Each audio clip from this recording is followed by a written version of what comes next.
దినోత్సవం గురించి చెప్పుకున్నారు. మనం సంవత్సరంలో 2 రోజులు చాలా బాగా చేసుకుంటాం. దేశానికి సంబంధించిన 2 రోజులు ప్రముఖంగా ఫస్ట్ మనం చేసుకునేది ఏంటమ్మా? స్వాతంత్ర్య దినోత్సవం ఆగస్ట్ 15. ఎప్పుడు వచ్చింది? ఏ సంవత్సరంలో వచ్చింది మనకి? Very good. మరి నెక్స్ట్ గణతంత్ర దినోత్సవం ఎప్పటి నుంచి మొదలైంది? 1950 జనవరి 26th నుంచి. Please wait over there, I will call you. Go back. Right, okay. అయితే 1947 ఆగస్ట్ 15కి దీనికి తేడా ఏంటి? 2 రోజులు జెండా ఎగరేసామా? 2 రోజులు జెండా ఎగరేస్తున్నామా? 2 రోజులు. కానీ 2 రోజులు ఎగరేసే జెండాకి తేడా ఉంది. Very good. ఎస్, ఇందాక హెచ్ఎం సార్ చెప్పినట్టుగా మనకి స్వాతంత్ర దినోత్సవం రోజు కింద నుంచి పైకి జెండాని పైకి ఎత్తుతాం. అంటే కొత్తగా బ్రిటిష్ వారి జెండాని కిందకి దించి మన దేశం స్వతంత్ర రాజ్యంగా అవతరించింది అని చెప్పడం కోసం కింద నుంచి పైకి ఎత్తుతాం జెండాని.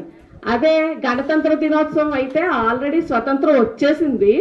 దాన్ని మనం ఏం చేస్తామంటే రిపబ్లిక్ అయింది. 1950 Jan 26th మన దేశం రిపబ్లిక్ అయింది. అంటే ఎన్ని దేశాలు ఎన్ని మతాల వారు ఉన్నా అందరూ ఒకటే, సర్వసత్తాక సామ్యవాద ప్రజాస్వామ్య గణతంత్ర దినోత్సవంగా మారింది అని అర్థం.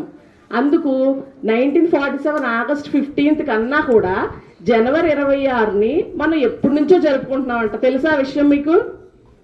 బ్రిటిష్ వారి పరిపాలనకి విస్తుపోయిన భారతీయులందరూ ఏం చేశారంటే 1930లో పూర్ణ స్వరాజ్, అంటే మీకు కొంచెం స్వాతంత్రం ఇస్తాం, సగమే ఇస్తాం, 30 ఇస్తాం అని బ్రిటిష్ వాళ్ళు అంటున్నారు. అంటే వాళ్లే చట్టాలన్నీ చేస్తారంట, ఇక్కడ మనం పరిపాలించుకోవాలంట.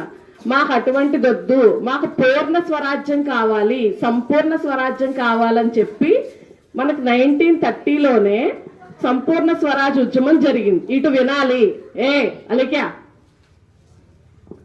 సంపూర్ణ స్వరాజ్ ఉద్యమం ఏ సంవత్సరంలో జరిగిందో తెలుసా? మీకు సోషల్లో వస్తుంది. 1930. అప్పటి నుంచే మన వాళ్ళు జనవరి 26ని మన స్వాతంత్ర దినోత్సవంగా ముందు నుంచే జరిపేసుకుంటాం. ఆల్రెడీ బ్రిటిష్ వాళ్ళు మనం పరిపాలిస్తున్నా కూడా మనం అప్పటి నుంచే జరుపుకుంటున్నాం. అందుకే మొన్న రాజ్యాంగ దినోత్సవం జరుపుకున్నాం. ఎప్పుడు చెప్పండి? November 26th. మనకి 1947 ఆగస్ట్ 15th ఇండిపెండెన్స్ వచ్చినా మనకి 1949 November 26th రాజ్యాంగం రాయడం అయిపోయింది.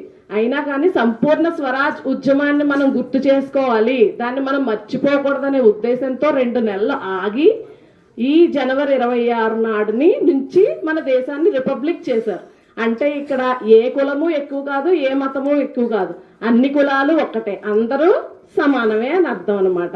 అయితే ఇప్పుడు 1947లో మన దేశం పుట్టింది. అప్పుడే పుట్టిన పసిబిడ్డ అన్ని పనులు చేసుకోగలదా?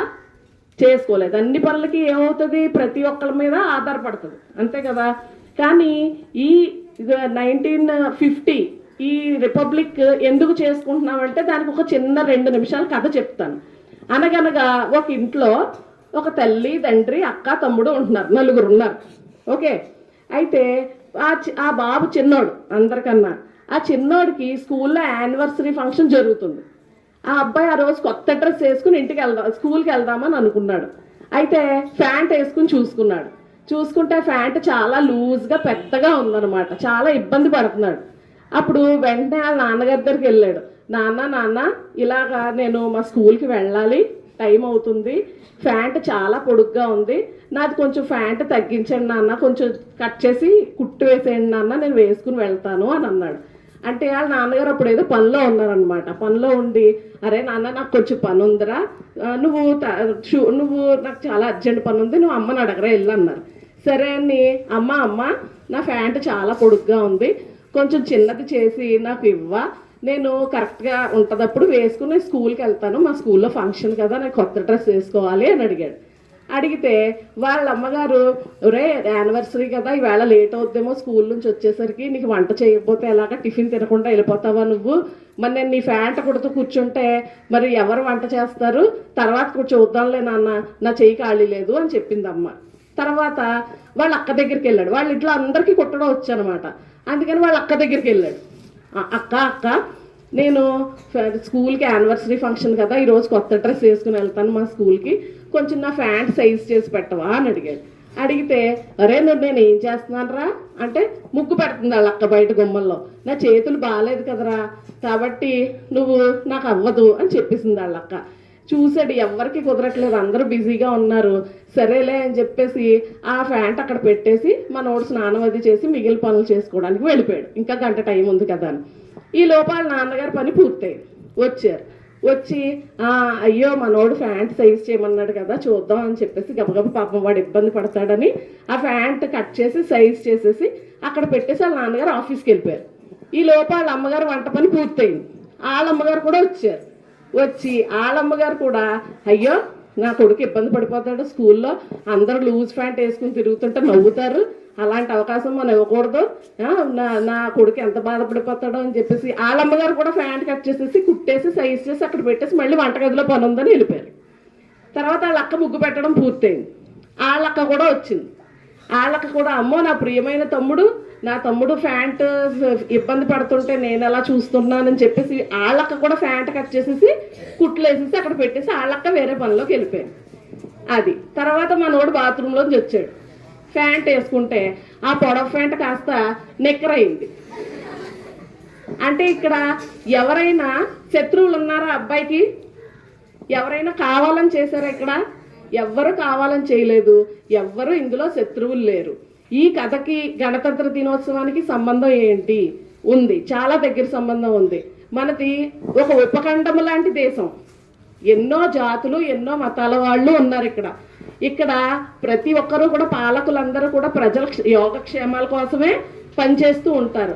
కానీ అక్కడ ఎలా అయితే ఒక ఇంటిలో తల్లికి తండ్రికి అక్కకి మధ్యలో ఏం లేదో తెలుసా? అక్కడ ఎందువల్ల పొడవ ప్యాంట్ నిక్కరైందంటే వాళ్ళ మధ్య సమన్వయం లేదు.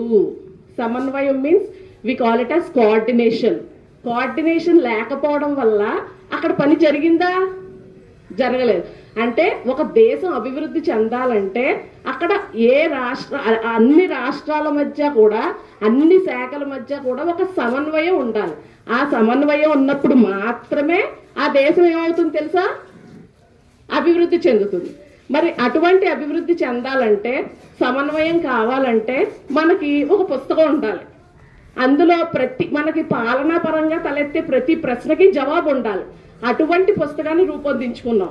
ఆ పవిత్ర గ్రంథమే ఏంటి? అవర్ కాన్స్టిట్యూషన్, రాజ్యాంగం. రాజ్యాంగానికి అంత ఇంపార్టెన్స్ ఇవ్వడానికి కారణం అదే. అందులో మేధావులందరూ కూర్చుని 3 సంవత్సరాల పాటు పరిపాలనా పరంగా ఏ ప్రశ్న తలెత్తినా సరే అందులో జవాబు. అంటే విదేశాలతో ఎలా ఉండాలి, మన దేశంలో మన ప్రజలు మనం ఎలా పరిపాలించుకోవాలి, ఎటువంటి హక్కులు ఉండాలి, ఎటువంటి బాధ్యతలు ఉండాలి, అన్ని కూడా క్రోడీకరించి 3 సంవత్సరాలు ఎంతో కష్టపడి వాళ్ళ ఆరోగ్యాలను కూడా లెక్క చేయకుండా అన్ని దేశాలని 60 దేశాలను చూసి 60 లక్షలు ఖర్చు పెట్టి మన లిఖిత రాజ్యాంగం, అతిపెద్ద లిఖిత రాజ్యాంగం రాశారు. సంగీత చెప్పింది ఇందాక, ఎవరు రాశారమ్మా మన రాజ్యాంగాన్ని? ప్రేమ్ బిహారీ నారాయణ్ అనే మంచి కాలిగ్రాఫర్ చేత సొంతంగా రాయించారు. మీరు నెట్లో కొట్టి చూడండి, ఆయన రైటింగ్ చాలా బాగుంటుంది. అయితే రాసిన ప్రతులు మళ్ళీ పాడైపోతాయి కదా, మనం తర్వాత తరాలకు కూడా అందించాలనే ఉద్దేశంతో అది పార్లమెంట్లోని సెంట్రల్ లైబ్రరీలో హీలియం బాక్స్లో భద్రపరిచారు. ఆ ఫొటోస్ కూడా ఉంటాయి, మీరు నెట్లో చూడండి, గూగుల్లో చూడండి. సో అంతటి ప్రాముఖ్యత కలిగిన మన రాజ్యాంగాన్ని మరి ఎందుకు ఉపయోగించుకోవాలి? మనం దాని గురించి మనం తెలుసుకోవాలి. మనం దేశానికి సేవ చేయడం అంటే ఏదో మన ఆస్తి అంతా ఇచ్చేసి కష్టపడడం అంతవరకు అవసరం లేదు. మన పని మనం సవ్యంగా చెయ్యాలి. ముందు ముఖ్యంగా మీరు విద్యార్థులు, విద్య ప్లస్ విద్యార్థి, విద్యను ఆర్జించేవాళ్ళు మీరేం చేయాలి? ఈ వయసులో మీరు దేనికోసం అయితే ఉద్దేశించబడ్డారో ఆ పని మీరు పర్ఫెక్ట్గా చెయ్యాలి. మీరు ఏం చేయాలి? పొద్దు నుంచి సాయంత్రం దాకా స్కూల్లో ఉంటున్నారు, కానీ ఎగ్జామ్ పెడుతుంటే సరిగ్గా మార్కులు రావట్లేదు. అంటే మీరు మీ రోల్ కరెక్ట్గా పోషిస్తున్నారా? టైం వేస్ట్ చేసుకుంటున్నారు. అటువంటిది చేయకూడదు. ఇప్పుడు మీరు ఏ దశలో మీరు ఏం చేస్తున్నారో అది పర్ఫెక్ట్గా చెయ్యడమే మనం దేశానికి చేసే సేవ. ముందు ముఖ్యంగా దేశాన్ని ఎప్పుడూ కూడా తోలనాడకూడదు. ఈ దేశం సుభిక్షంగా ఉంటేనే మనం అందరం కూడా చాలా ఇదిగా ఉంటాం అనమాట. మనం అందరం పర్ఫెక్ట్గా మన పని చేస్తే మన దేశం ఆటోమేటిక్గా అభివృద్ధి చెందుతుంది. కాబట్టి మనం అందరం మంచి పౌరులుగా తయారవ్వాలని కోరుకుంటూ thank you so much sir for giving this opportunity. జై హింద్.